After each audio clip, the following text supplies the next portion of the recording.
ஒரே வீட்டில் இருவரும் இருப்பாங்க.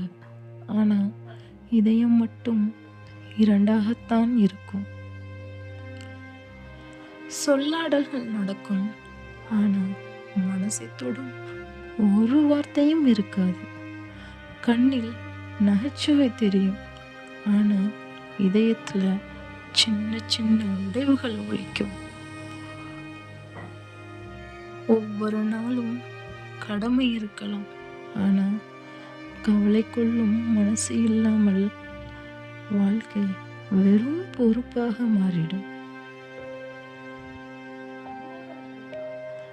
காதல் இல்லாத திருமண வாழ்க்கைனா ஒரு இருக்குமே தவிர உறுதிப்பாடு, உணர்ச்சி, உளைச்சல் எல்லாமே தனியாகத்தான் தாங்கணும். ஒரு உறவில் காதல் இல்லைன்னா கண்ணில் கண்ணீர் குறையாது, இதயத்தில் அமைதி நிலவாது. உண்மையில் இருவரும் கைகோர்த்து நடந்தாலும் இதயம் மட்டும் தனியாகத்தான் நடக்கும்.